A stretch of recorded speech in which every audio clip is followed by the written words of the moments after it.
Good morning, and welcome to Emerson Unitarian Universalist Congregation. My name is Mary Klein Golbetz, and I'm honored to be today's worship assistant. It is so good to be together with you, both here in person and those of you who are online with us. We come together here with our joys and sorrows, whether we need to rest or we're ready to take action. Whether you are a newcomer or a longtime member or a friend, you are all welcome here.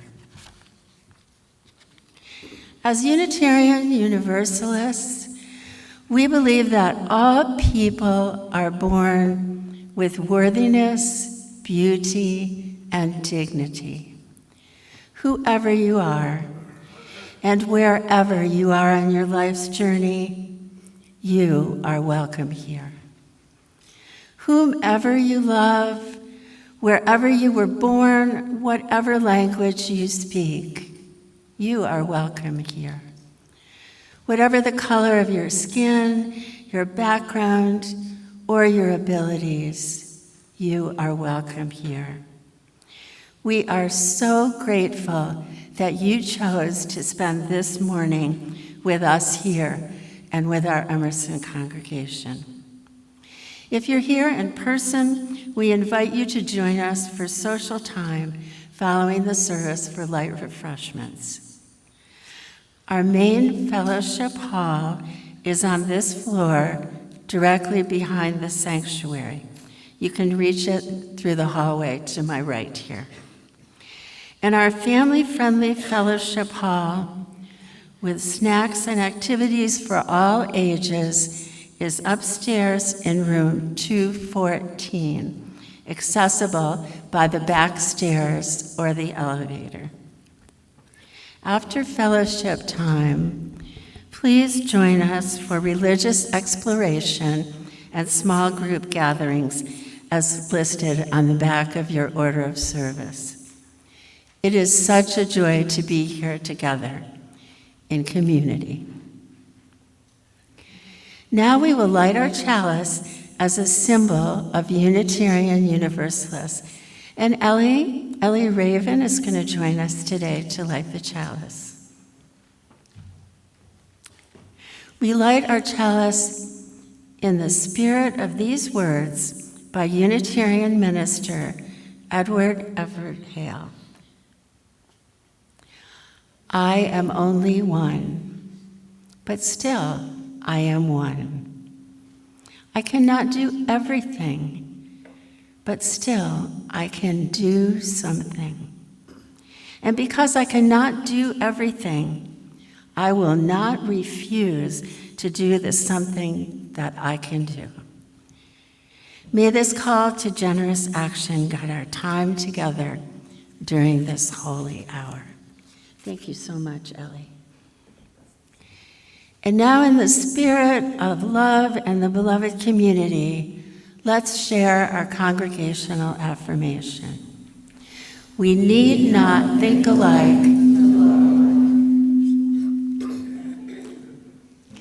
I guess that's a message from some other place telling us that, I don't know. And next, let's greet and welcome each other to this new day. Those in the sanctuary, please feel free to turn to your neighbors and offer greetings.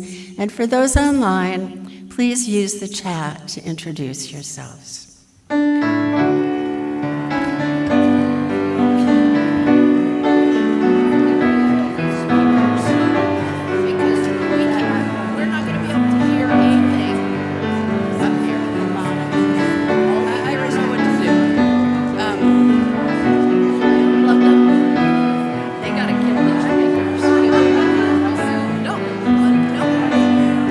Well, we can hear everything twice.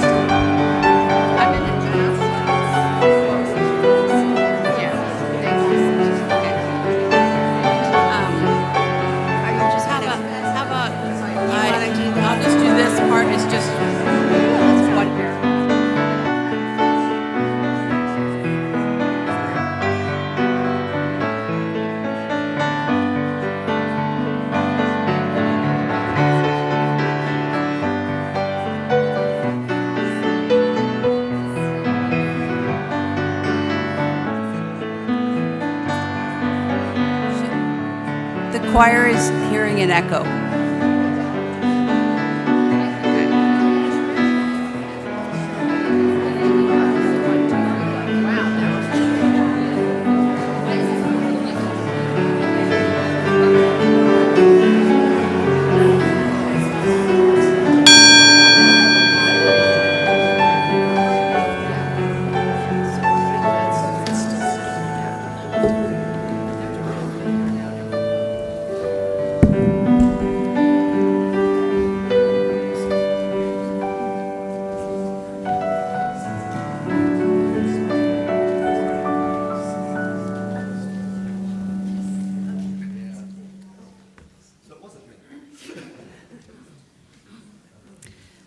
So before we continue, I'm wondering if there's any advice from the AV booth about the echo. Is there anything you recommend to me? No.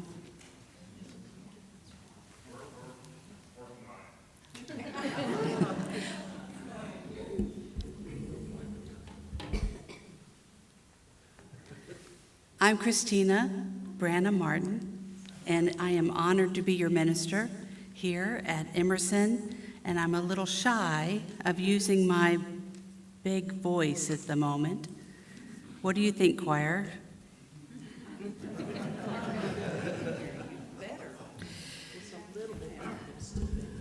Okay. There is an echo. But the show must go on, right? Today is a celebration day. We are welcoming new members to Emerson. That is always such a joyful day. We also are kicking off a month of us focusing on who we are, how we are together, and why we are here, otherwise known as Stewardship Month. The joke of the day is that I don't have a sermon on the amount today. Instead, we are focusing on our dreams of who we are and how we got here and where we are going. And I hear less of an echo. How about you? All right, that's better.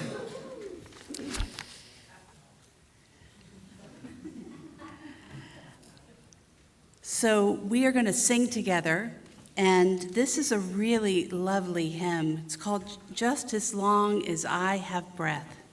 If you need the music, it is number 6 in the gray hymnal, and the words will be on the screen in just a moment. Let's sing together. Rise in body or voice.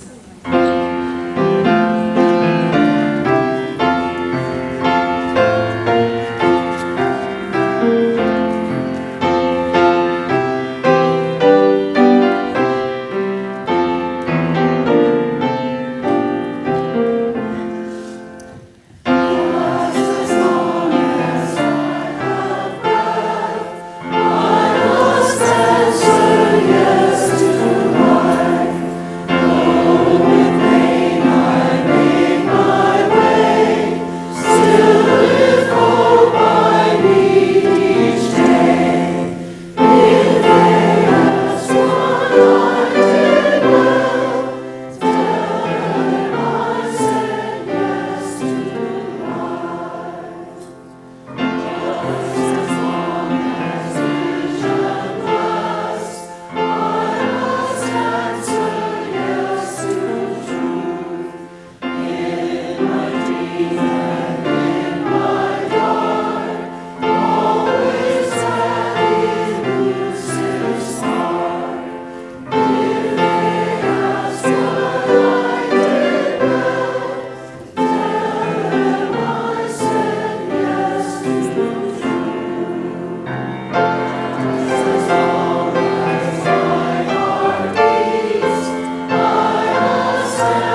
Each week, we pause and reflect on the matters of the heart, and we share our joys, our concerns, and we do so with stones. And Ellie, would you help me again with the stones this morning?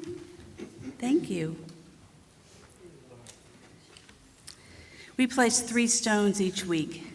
The first is in honor of the Cherokee and the Muskogee nations on whose land we would now reside on.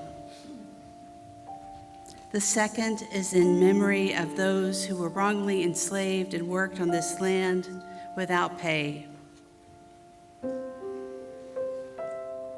And third is so heavy on my heart,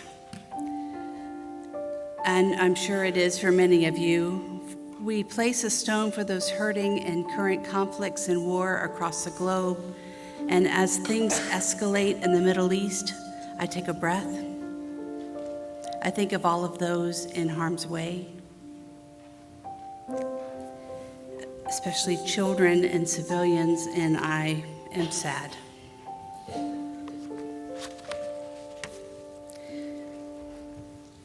Would you place one for our dear friend Jane Dillingham? Please send healing power and energy to my sister Vicky. She has contracted shingles. Ouch. Oh, so painful. And I am thinking that this one you might know about a little bit. Would you place a stone for you? We want to keep our daughter, says Sally Raven and Kelly Baldwin, that Ellie is now taking new medicine for a new diagnosis, and we hope it makes a positive difference. We hope so.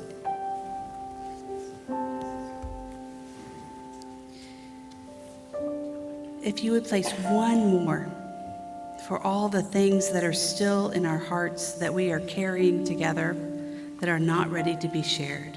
Thank you so much, Ellie. Let's end together with the Buddhist prayer of loving kindness. May we all be filled with loving kindness. May we all be free from harm and suffering. May we all be well in body, heart, and mind. May we all be at peace. Blessed be.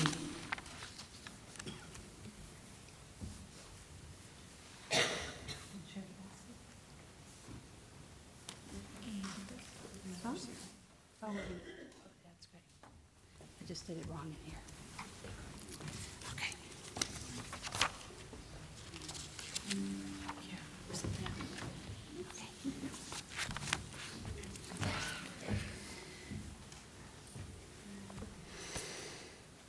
I feel all disheveled, kind of out of sorts with the sound and taking a breath. These speakers right here are echoing back on the choir, and we cannot understand anything. Can you kill them?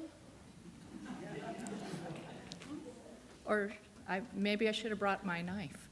Oh, no. They're like evil vampires. Okay. Is that better? Can we turn the pulpit mic down a little? And I'll speak a little louder. All right. Now we speak louder for the choir. Okay, never mind. Take 2. Yeah. Thank you. Today we have the privilege of welcoming 7 new members and the children of a family to our congregation. Yay!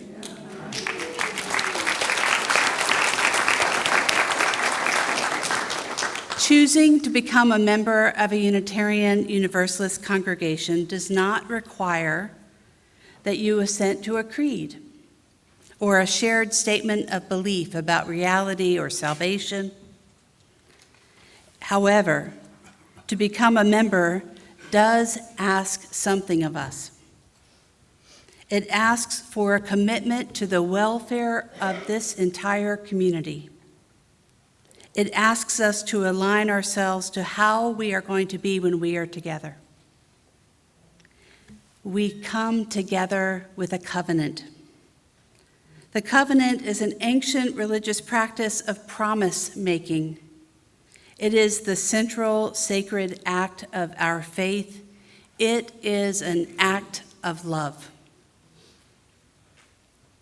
The Emerson Unitarian Universalist Congregation's Covenant of Respectful Relations reads, "We, the members of the Emerson Unitarian Universalist Congregation, make a conscious choice to embrace this covenant as an essential part of a faith journey.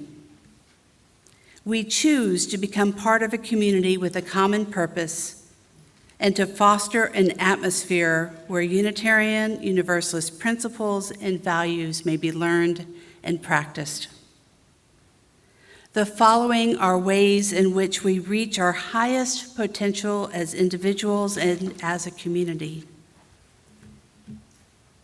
We welcome all who come to us and demonstrate this by accepting and respecting differences. We acknowledge that we might not always agree with the group decisions. However, we will respect the consensus of the larger church community in the spirit of democracy. We trust each other with mutual respect and compassion. We contribute to the community at a level that is healthy for us as individuals, intellectually, financially, and with the gifts of time and energy. We are responsible for fulfilling our commitments. We keep our discussions to topics and issues and behaviors rather than personalities. And we listen without interrupting. And we check for understanding. We are personally responsible to help resolve problems, and we can seek assistance when we cannot do so on a personal level. I think sometimes a covenant is a lot like a marriage vow. It doesn't spell out exactly who does what when, but it calls us to aspire to act with love in all that we do. May our covenant guide us in all that we do. Living out this covenant affirms the values that we strive to, that we want to bring not only to our own lives, but to this community and to the world itself. And reading this covenant in its entirety today is important not just for new members, but also it helps us reaffirm our relationship to each other and why we're here.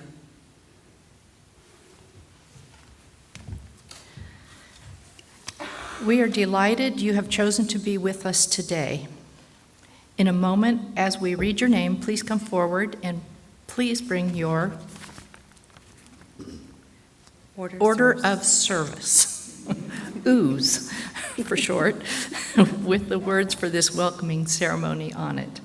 Let's welcome Stephen and Kim Rogers and their children, John, Evan, and Sarah, Michael Petty, Stephanie Spalding, Cameron and Caleb Melanson, and Evelyn Eve.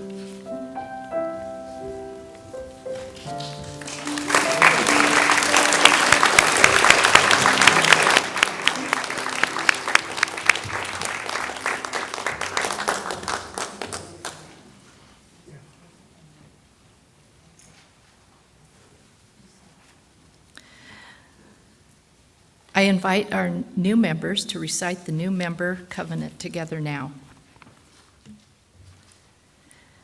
We enter this faith with hope and possibility in our hearts, pledging to participate in and support the ministries of this congregation.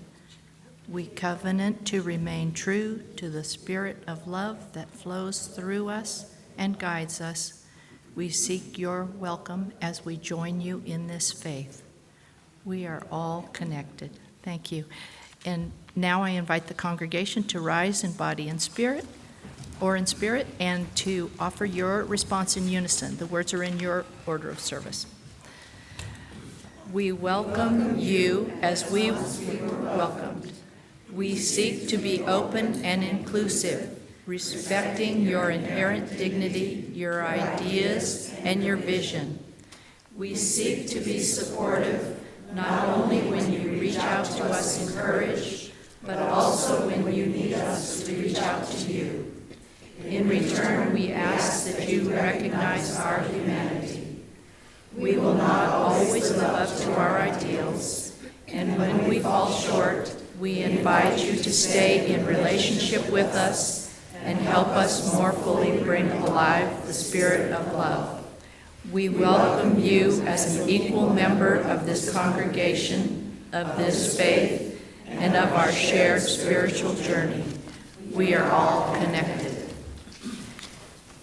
We have a rose for each of you as a token of our welcome. And now you can sign our membership book that's on the table.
How wonderful.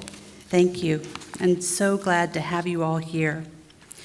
We come to the time of sharing our basket, and I invite Mary to come up and help me with this.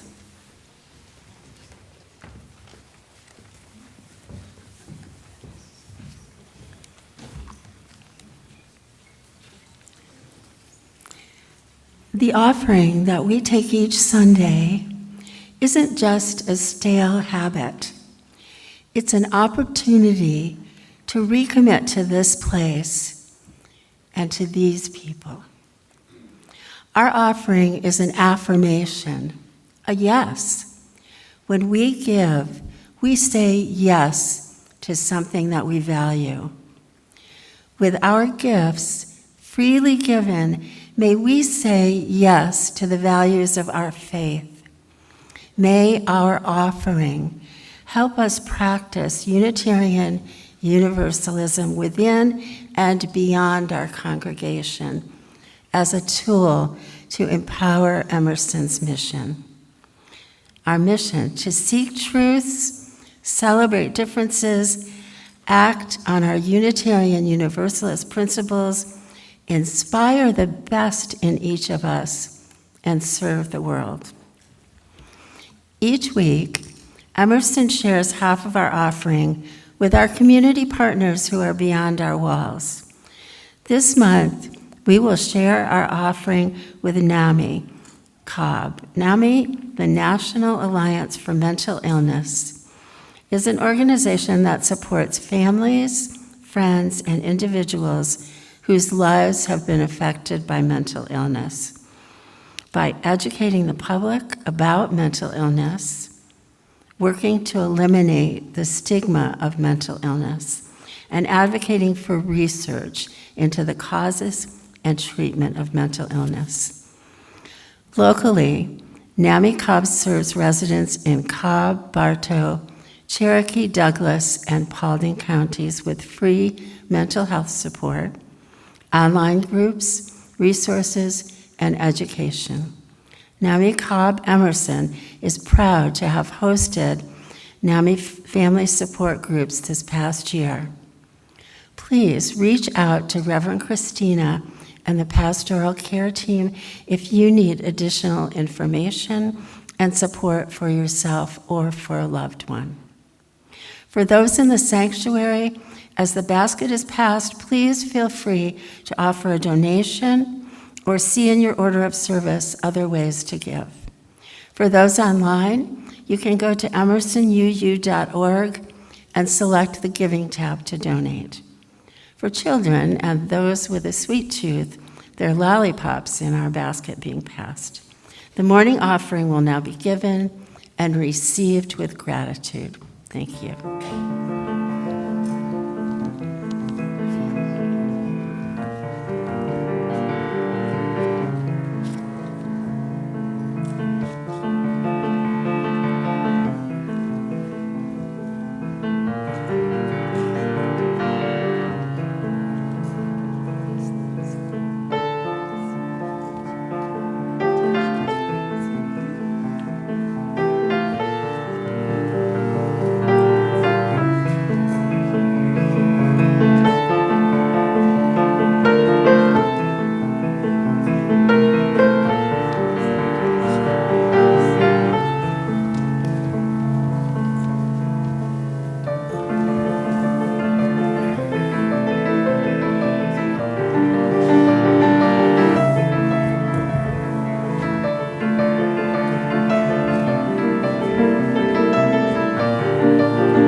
Good morning, good morning, good morning.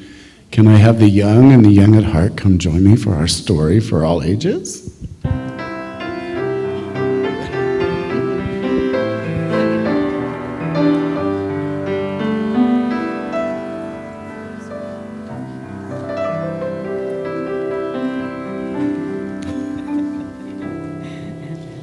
I am so glad to see you all got up this morning with the time change and the weather. Well, this is a hard day to get here today, huh? Yes, it was. All right. Hi, I'm Miss Judy, and today is all about working together and building things together. You've read this book before? Oh, well, I hope you like to hear it again. It's dedicated for everyone who has ever had to figure out how to work with others, even when you don't see eye to eye. And it's called The Most Magnificent Team. It's written and illustrated by Ashley Spires. This is a girl and her best friend in the whole wide world. They do all kinds of things together. They stroll, they help, they snack, and they dream of things to build. The girl loves to make things. Some days it's hard to come up with ideas, but today is not one of those days. The girl knows exactly what she wants to build. She gathers up her supplies, calls to her trusty assistant, and heads to her out-of-the-way workspace, only to discover that someone else got there first. Hello. Hi. The girl usually has this space to herself. Did you make that? Yup. But it might be nice to have another maker around. When she explains what she's going to make, the new neighbor thinks it sounds great, and the girl has another magnificent idea. Do you want to make it together? Sure. The neighbor starts by adding some ideas to the girl's plan. The girl starts to wonder what she's gotten herself into. She didn't know that working with someone else would involve changes, but she has to admit that the ideas are interesting, and her assistant heartily approves, so she agrees to the new plan. We're echoing pretty. They divide up the work. The girl grabs her tools and starts cutting, hammering, and gluing, while the neighbor considers, measures, and calculates. When they check in on each other's progress, they are both shocked. The girl's creation looks nothing like their design, and it turns out the neighbor hasn't even started building yet. The neighbor offers some advice on how the girl could improve her part. The girl is pretty sure she doesn't need to improve it. After all, she's the one who thought of it. And anyway, at least she actually built something. The neighbor says something about always measuring twice and cutting once, but that sounds like it will take way too long. Maybe that's how the neighbor makes things, but the girl likes to do things her own way. She grabs her tools and, much to the neighbor's dismay, plows ahead. When she is finished, the neighbor examines it for a moment before telling the girl that the screws are uneven, the joints don't line up, and she really should have waited until the end to paint. The girl doesn't care how the thing looks. What matters is how it works. That's neat. What is it? The neighbor wonders how anyone is going to use it if they can't tell what it is. The neighbor has an idea. Maybe this piece should be over here. The girl thinks that piece is exactly where it should be. The neighbor really wants to move it. The girl really does not. She's getting a little upset, isn't she? The neighbor insists her idea will make it better. But that's impossible since the girl's idea is already the best. And you can't make the best better. It's already the best. The neighbor finally concedes that piece doesn't have to move as long as they start the whole thing over again so they can add a section at the end with rope. No, nothing needs to change. They don't need to start again, and the girl absolutely does not need to work with anyone else. Fine. They set to work each building their own projects without getting in each other's way. The neighbor considers and assembles. The girl tinkers and tightens until finally they stop to admire their work.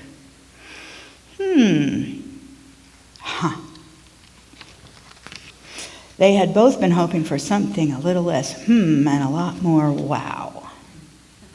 Hey. Suddenly, they get a most magnificent idea. They make plans, build parts, and talk through problems as a team. When the girl gets frustrated, she asks the neighbor for help. When the neighbor feels stuck, the girl is there to share ideas. And when they disagree, they take a breath,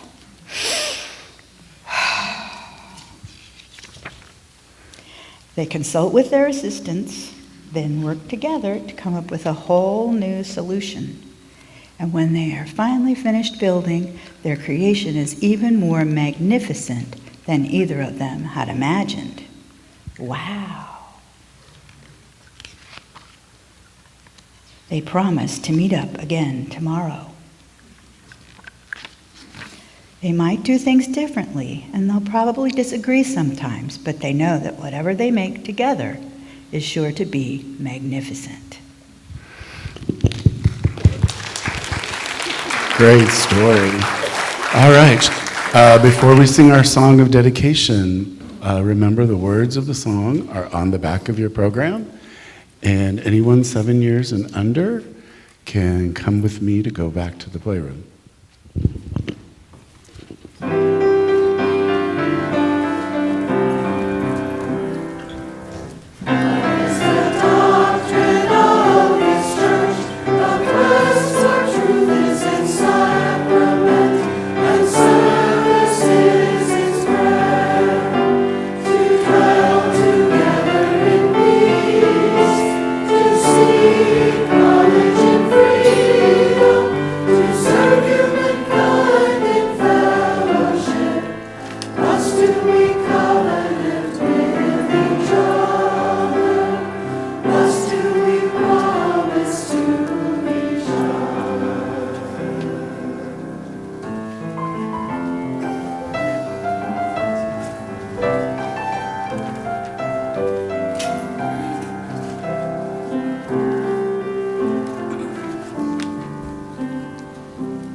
Tell me about the kitchen in that house.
Years ago when I was in seminary, I took a class studying the history of the civil rights movement in the Deep South. It was on a big bus, and there were 55 of us traveling for 10 days from Mississippi and Georgia and Alabama and Louisiana. As you can imagine, it was heartbreaking. I learned so much, and it was so formative of my ministry. One thing that impressed me was the importance of communities and congregations and churches and religious organizations that surrounded people with care and love and support at a time when all seemed to be conspiring against them. They needed each other simply to survive.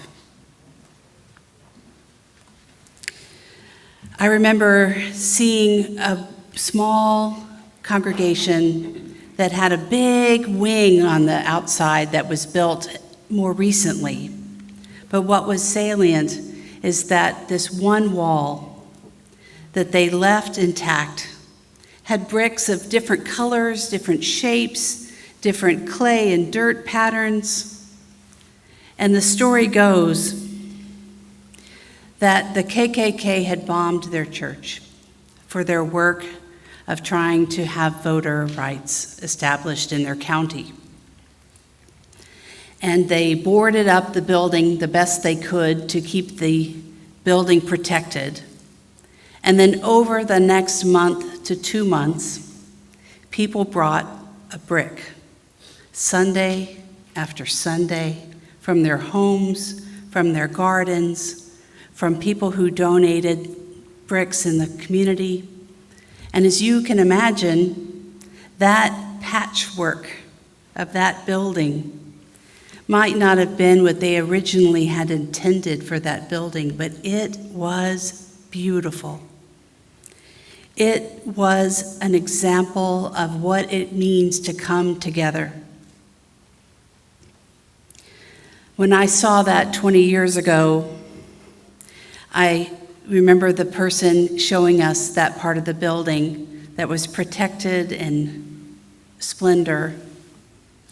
And his eyes shone with pride as he told the story of how the community came together. And as the rest of the building had been expanded, they made sure to keep that part visible and right in front, because that was their story.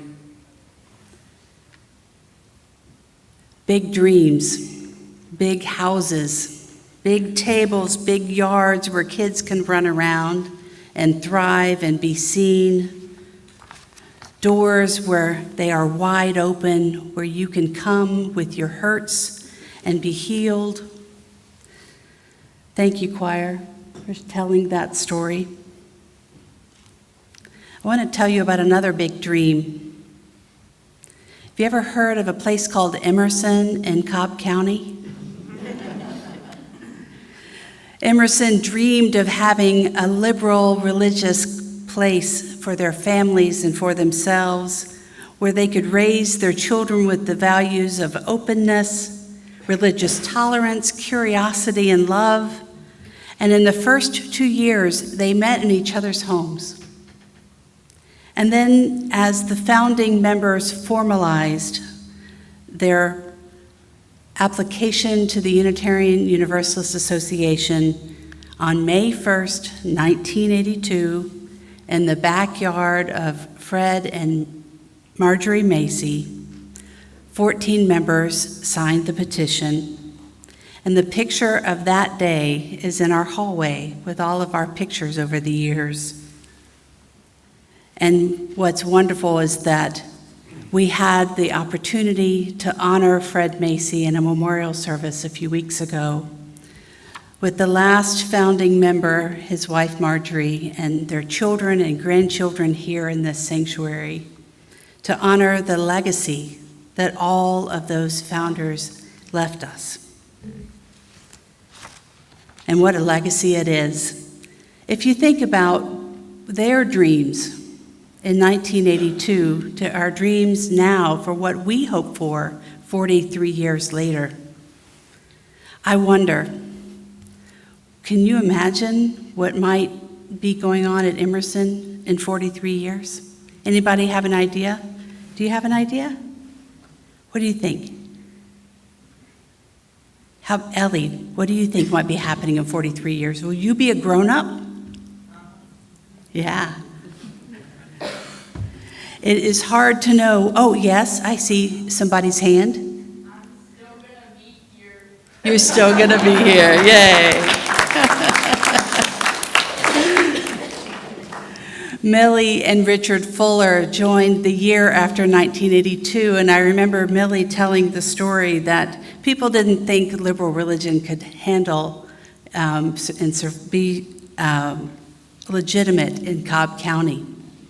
And the UUA wasn't sure about giving us a building loan. And yet, Millie explains the story that the board president said to the UUA rep that we have heart here. And Millie says the person said, let me give you a call back.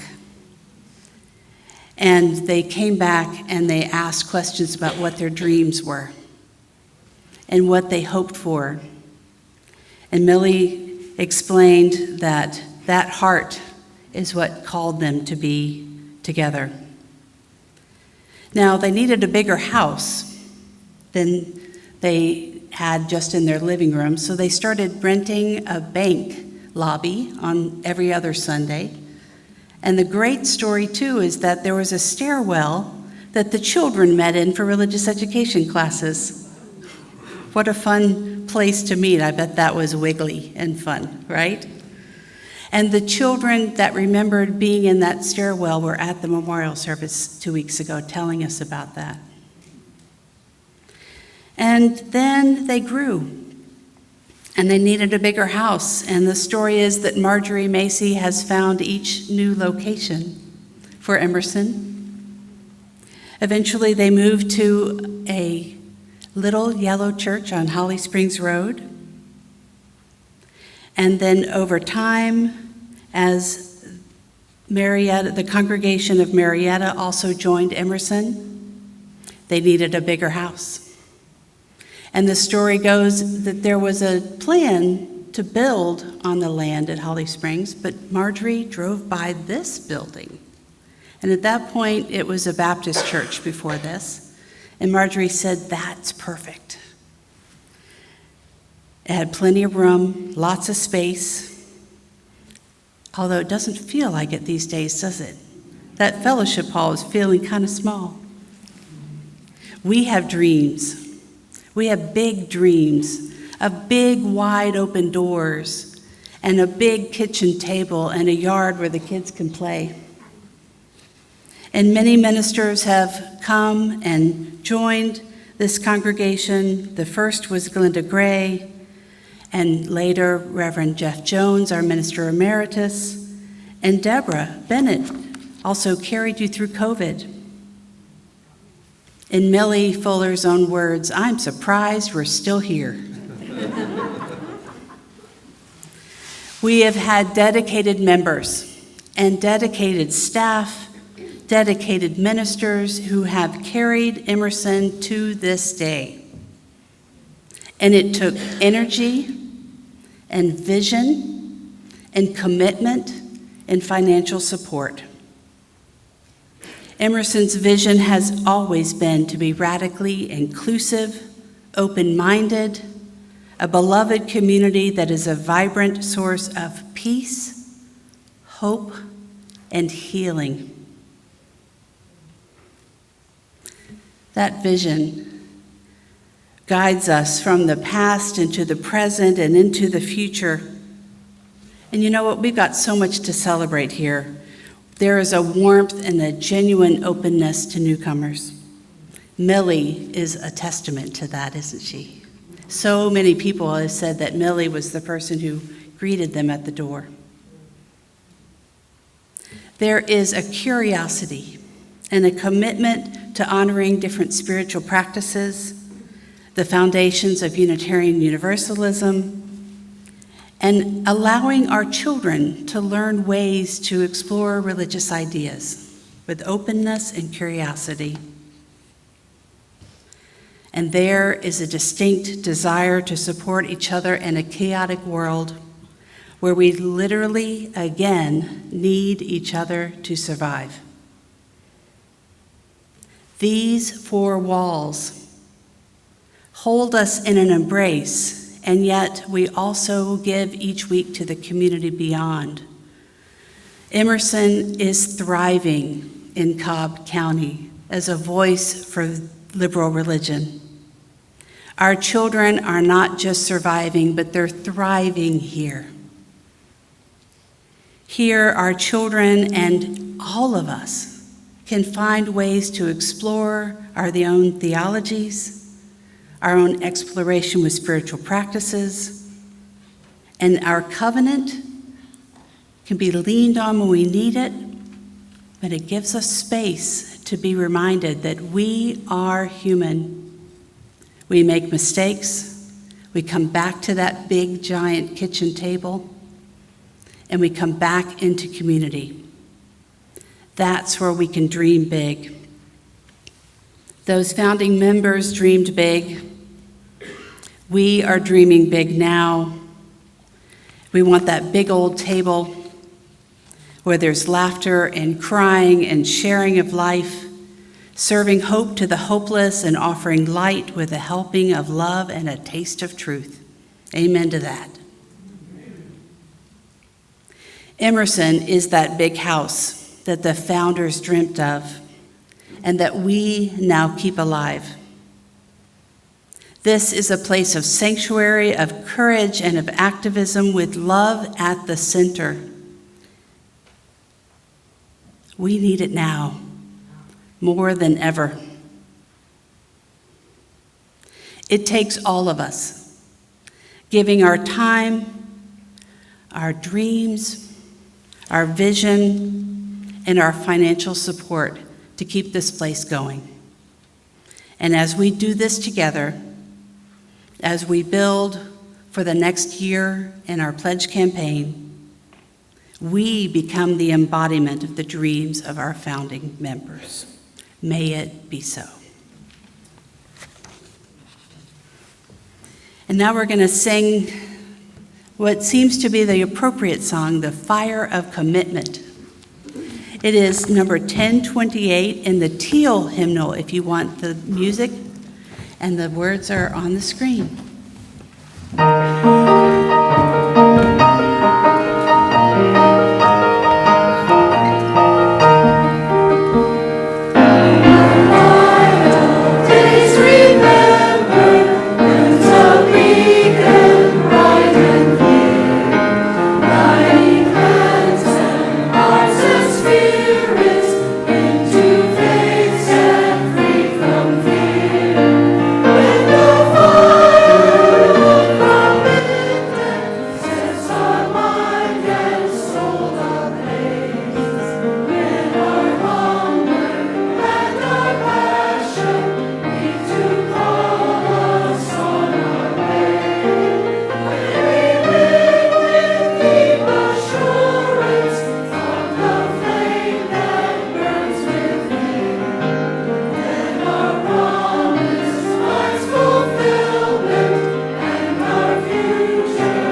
Our closing words are written by Alberto Rios.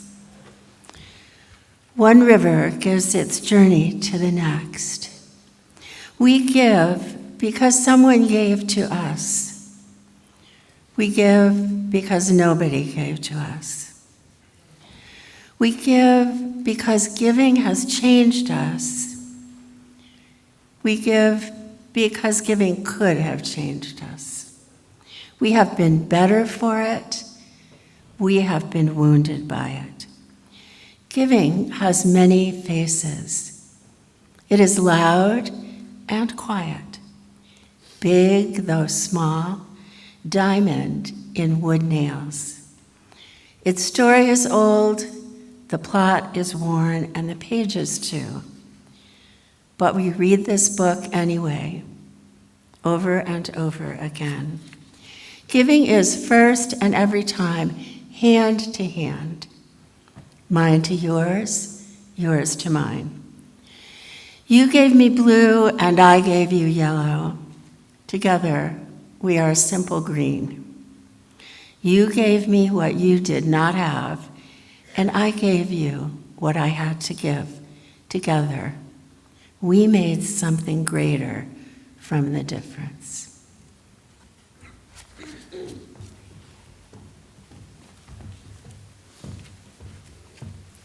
Ellie, would you help me put the chalice out?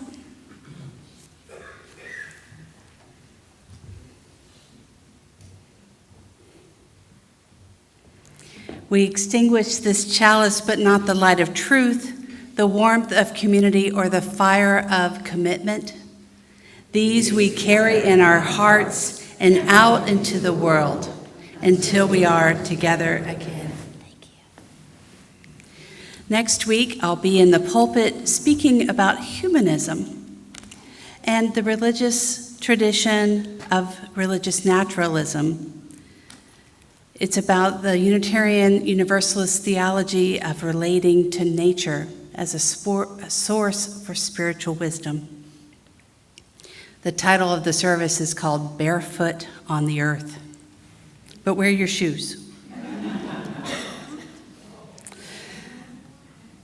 We also want to let you know that there is a picnic coming up in May for all the UU congregations, and Emerson will be hosting it in the back parking lot.